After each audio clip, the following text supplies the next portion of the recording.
Assalamualaikum warahmatullahi wabarakatuh. Alhamdulillahirrabbilalamin. Wassalatu wassalamu ala asyrafil anbiya'i wal mursalin Sayyidina wa habibina wa syafi'ina wa nuri qulubina Muhammad Habibi rabbil alamin wa imamir rusulil ajma'in wa imamil ghurril muhajjalin wa ala alihi wa sahbihi ajma'in. Subhanaka la ilma lana illa ma 'allamtana innaka antal alimul hakim. Rabbi shrah li sadri wa yassir li amri wahlul 'uqdatam min lisani yafqahu qawli. Amma ba'du.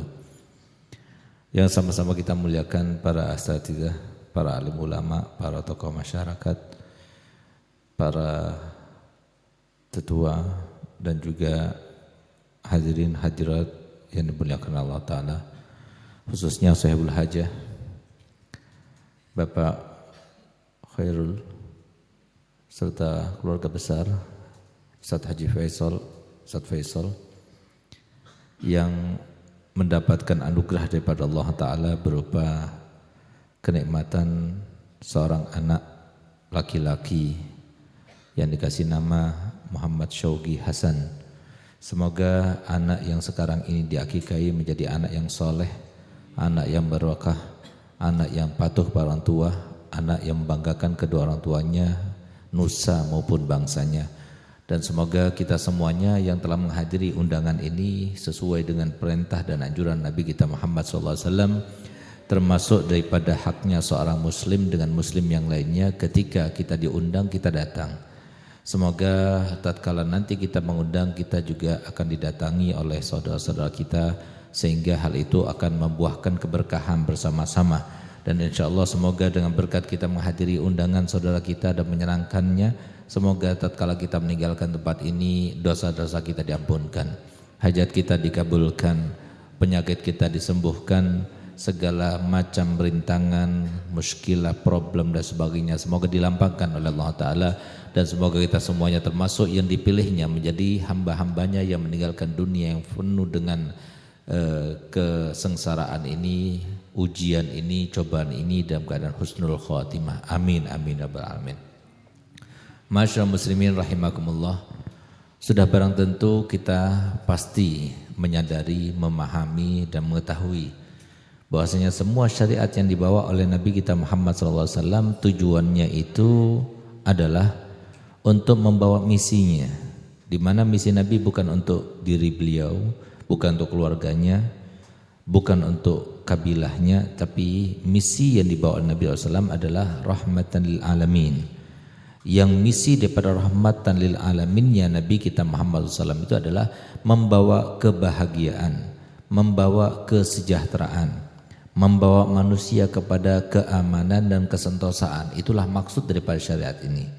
Sehingga siapapun di antara kita yang benar-benar melaksanakan syariat ini dengan mempelajarinya, lalu kemudian mempraktekkannya dalam sehariannya, maka pasti dan dipastikan tidak mungkin tidak, dia akan bahagia hidupnya, sejahtera hidupnya, aman dan sentosa hidupnya. Sesuai dengan sabda, dengan firman Allah Ta'ala dalam Al-Quran, Man amila amalan salihan min zakarin au unsa wa huwa mu'minun falanuhyiyannahu hayatan thayyibah. Yang artinya barang siapa yang beramal soleh, baik laki-laki maupun perempuan, dengan syarat dia itu seorang yang beriman kepada Allah, maka pasti akan kami berikan. Di situ ada kata-kata pasti akan kami berikan baginya di dunia kehidupan yang sangat-sangat membahagiakan. Semoga kita termasuk yang demikian. Amin ya rabbal alamin. Cuma terkadang banyak di antara kita yang hidup di zaman era globalisasi ini, segala sesuatu itu harus dibuktikan, harus ada kenyataannya, harus ada buktinya. Maka buktinya itu sangat jelas. Sekarang kita melihat di dunia banyak mereka yang berbondong-bondong masuk dalam agama Islam karena melihat syariat Islam ini sangat luar biasa, membawa rahmah dan sesuai dengan misi Nabi SAW, rahmatan lil alamin. Satu-satunya aturan di dunia yang tidak akan berubah, dan satu-satunya aturan di dunia yang sungguh membawa keamanan, keberkahan dan kesejahteraan bagi umat manusia siapapun, di kalangan apapun, itu adalah syariat Nabi kita Muhammad SAW.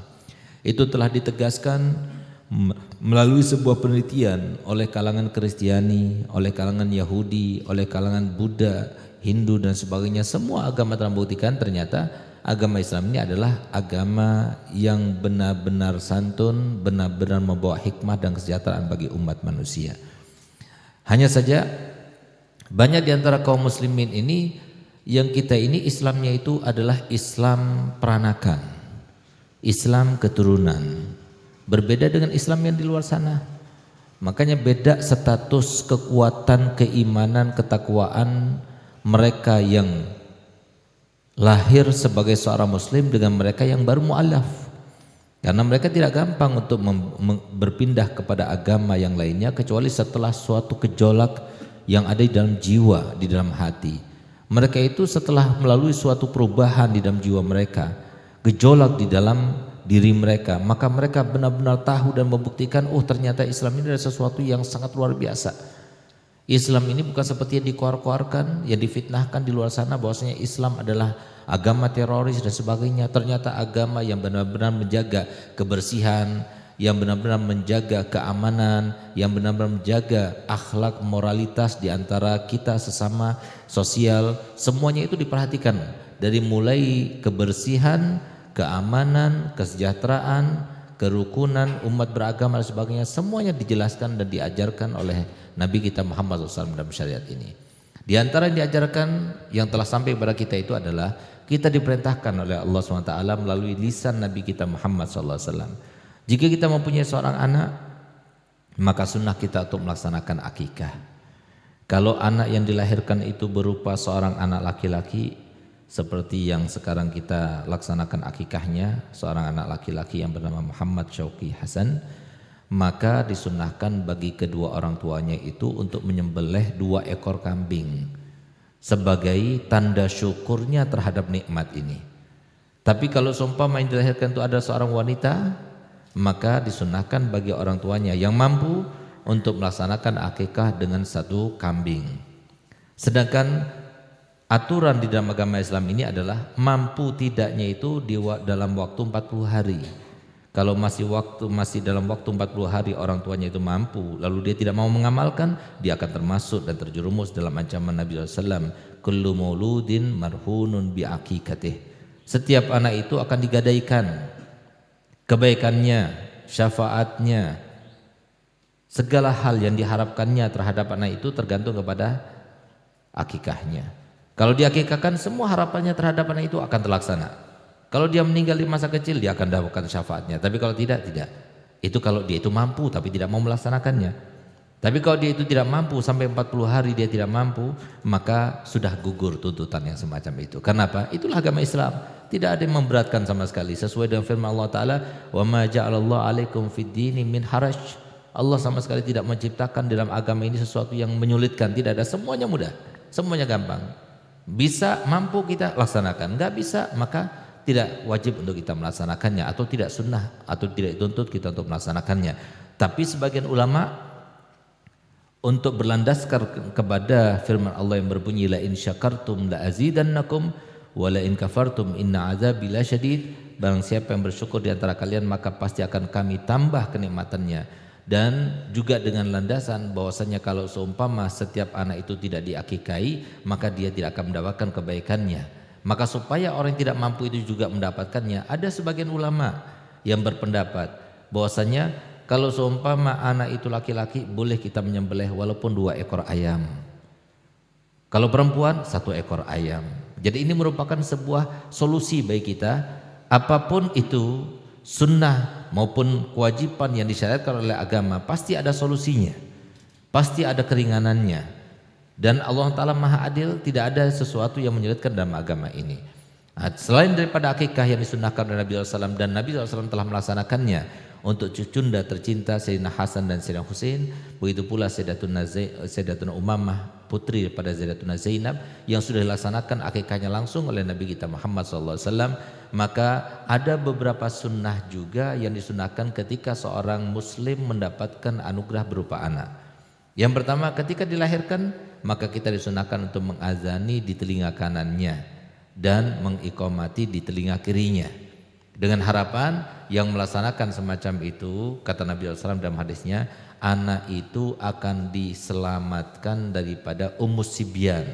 Ada salah satu setan itu yang julukannya Ummus Sibyan bahasa Arabnya. Mungkin kalau di Jawa ini gondol wewe. Jadi banyak kita lihat anak-anak yang hilang berapa hari kemudian ditemukan di atas pohon, di atas genteng dan sebagainya. Itu diambil oleh gondol wewe. Nah, itu kalau seumpama kita laksanakan azan di telinga kanannya maupun iqamah di telinga kirinya, pasti dia akan aman. Kenapa? Nabi SAW tidak mungkin akan bohong. Nah, dan yang kedua hikmahnya itu adalah supaya pertama kali yang didengar oleh si anak itu adalah kalimat Allahu Akbar. Itu yang paling pasti, hikmah yang paling besar daripada kenapa kita disunahkan untuk mengazani telinga kanan daripada si anak bayi itu. Sedangkan nanti ketika dia meninggal, akhirnya itu adalah ketika kita melaksanakan sholat jenazah terhadapnya, maka kita juga mengazaninya sebagai pelajaran dan sebagai penggugah kepada si mayit itu. Nanti akhir ucapan maupun awal ucapan adalah Allahu Akbar. Jadi semoga yang semacam itu benar-benar terlaksana kepada kita semuanya, amin ya rabbal alamin. Kemudian yang kedua adalah tahnik. Apa tahnik?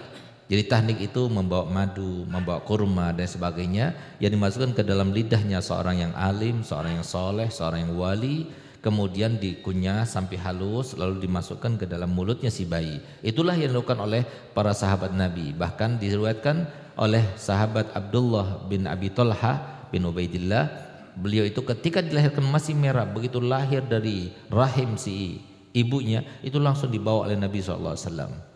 Kemudian untuk apa? Untuk mendapatkan tahnik. Apa tahnik itu? Yaitu supaya bercampur antara lidah orang alim itu atau lidah orang soleh itu atau lidah Nabi untuk anak daripada si Abdullah bin Zubair dan juga Abi Talha bin Ubaidillah.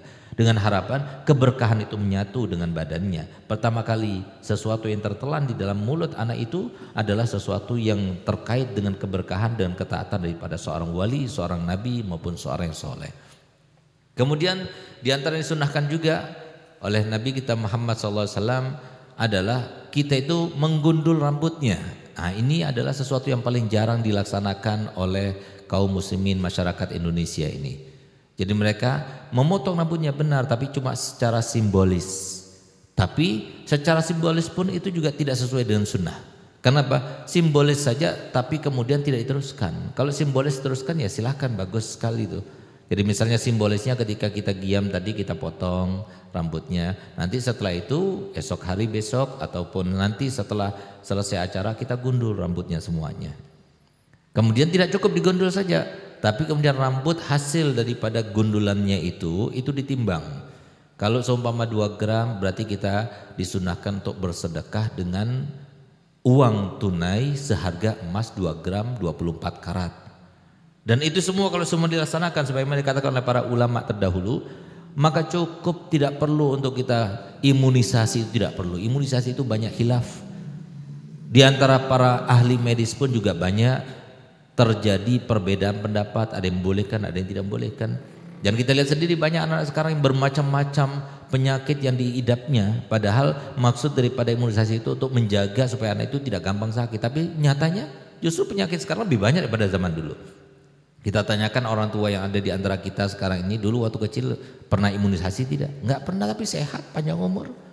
Sementara anak sekarang banyak diimunisasi, pulang ke rumahnya langsung step, langsung sakit, penyakit dan sebagainya. Itulah kita enggak percaya kepada Nabi Muhammad. Nabi Muhammad sudah menjelaskan semuanya. Dalam hadis disebutkan da' ma yaribuk ila mala yaribuk, tinggalkan sesuatu yang kamu ragu terhadapnya kepada sesuatu yang kamu tidak ragu terhadapnya. Kita mau imunisasi, ada yang mengatakan haram, ada yang tidak, ada yang mengatakan bahaya, ada yang tidak. Lebih baik kita tinggalkan, cari sesuatu yang pasti. Dari zaman dulu, zaman Nabi sampai sekarang 1400 tahun enggak ada imunisasi kecuali dari tahun 1960-an. Kok kita itu lebih percaya kepada orang, kepada dokter daripada kepada Nabi Muhammad. Ini kalau kita laksanakan 5 sunnahnya ini, yang pertama adalah mengazaninya, yang kedua adalah mengakikahinya, yang ketiga menggundulnya, kemudian sedekah dengan kadar rambut yang digundulnya itu. Kemudian yang keempat memberikan nama yang baik seperti tadi dia telah mendapatkan nama dari seorang guru, seorang alim, seorang soleh, seorang habib. Nah, sehingga nama itu nanti akan menjadi sebuah beban tersendiri buat anak itu. Dia tatkala besar yang memberi nama aku adalah orang besar sehingga aku harus menjadi seperti dia. paling tidak dia akan terkait dengan orang itu dan sebagainya.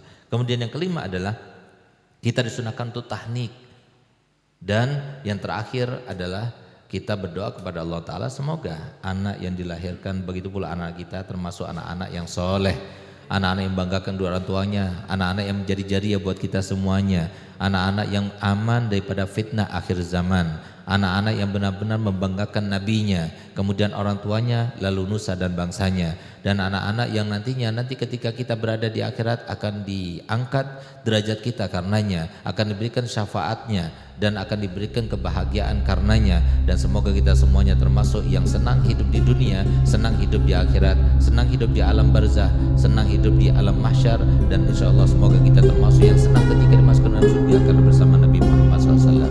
Ala hadhihi wa kunyatin salihah wa ala mana wasallu salih. Al-Fatihah.